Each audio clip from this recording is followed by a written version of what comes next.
जय श्री गणेश दोस्तों। हमारी आज की कहानी है चोरी। कहानी अच्छी लगे तो प्लीज चैनल को सब्सक्राइब कर लीजिएगा। अब शुरू करते हैं कहानी। देखो शिखा, मैंने दाल सब्जी रायता और रोटियां बना दी है। अब सिर्फ चावल ही बाकी है, और वह तो मुझसे भगोने में बनेगा नहीं। और कुकर में बने चावल यह लोग खाएंगे नहीं। तो मेरी छोटी बहन, चावल तुम बना देना, तब तक मैं नहा लेती हूँ। ऐसा कहकर शिखा की जेठानी पायल अपने कमरे में चली गई। थोड़ी देर बाद जब वह वापस आई तो सभी खाना खा रहे थे। तब पायल ने शिखा से पूछा कि बच्चों को भी दे दिया खाना। तब शिखा ने कहा कि दीदी सब्जी कम बनाई थी आपने, और मैंने पहले घर के बड़ों को ही खाना दिया। अभी थोड़ा आलू फ्राई कर रही हूँ, उसके साथ बच्चों को दे दूंगी। तब पायल ने शिखा को कहा, नहीं शिखा, मैंने तो ढेर सारी सब्जी बनाई थी जिससे कि सबको हो जाता। यह देखो, कढ़ाई के किनारों के निशान अभी भी बने हुए हैं, जिससे पता चलता है कि कितनी सब्जी बनी होगी। हाँ दीदी, पर मैं क्या बोलूं, चावल बनाकर मैं अपने कमरे में चली गई थी।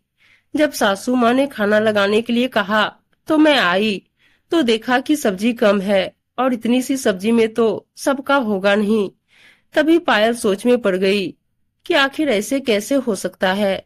बात आई गई हो गई, लेकिन अब तो उसने भी गौर किया कि हर रोज की यही कहानी हो रही है। खाने के समय सब्जी कम पड़ जाती है और बाद में डस्टबिन में पड़ी मिलती है। पता लगाना ही पड़ेगा कि आखिर हो क्या रहा है। और तो और हमारे खाने के समय कम पड़ जाती है, लेकिन ननद जी की थाली में वही सब्जी कहाँ से आ जाती है। पायल ने शिखा से इस बात का जिक्र किया तो, दीदी, आप सासू माँ से दीदी के बारे में कहेंगे तो डांट आपको ही पड़ेगी। जो जैसा चल रहा है चलने दीजिए, क्यों बेकार में बोलना, जब कोई हमारी बात को सुनेगा ही नहीं। क्योंकि सासू माँ के लिए तो उनकी बेटी सर्वगुण संपन्न है, और वह ऐसा कभी नहीं कर सकती है। पायल एक दिन फिर से शिखा को चावल बनाने का बोलकर नहाने गई।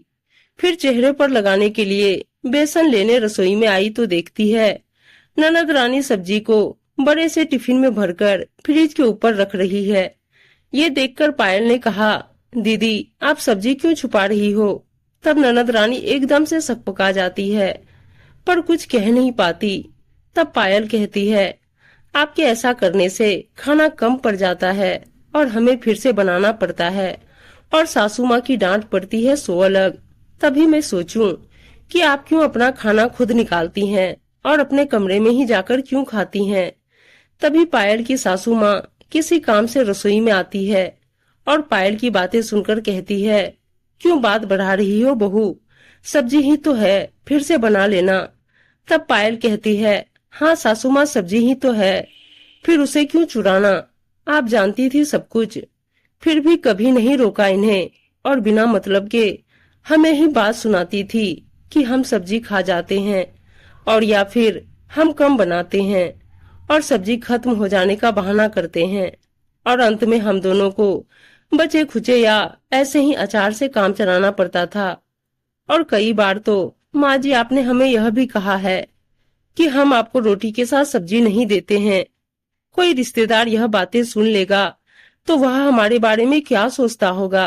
माँ जी, दीदी को हमसे परेशानी क्या है, हम तो उन्हें घर का कुछ काम करने भी नहीं देते और उन्हें छोटी बहन की तरह मानते हैं। पर माँ जी, अब आप उन्हें समझा दीजिएगा कि आगे से वह ऐसी हरकत नहीं करे।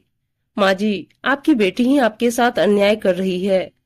सासू माँ, हमने तो दीदी को कभी किसी चीज में कमी नहीं होने दी, फिर सब्जी की कमी कैसे होने देते। और आज तो दीदी ने यह सिद्ध कर दिया कि कई बार गलतियां घर की बेटियां भी कर देती है, और नाम बिचारी बहुओं का हो जाता है उस गलती में, और इस कारण वह बुरी बन जाती है। पर माँ जी, मैं आगे से अब यह सहन नहीं करूंगी। और यह कहकर पायल अपने कमरे में चली गई। उम्मीद है दोस्तों कहानी अच्छी लगी होगी, और अच्छी अच्छी कहानियां सुनने के लिए चैनल को सब्सक्राइब और वीडियो को लाइक शेयर जरूर कर दीजिएगा। धन्यवाद दोस्तों।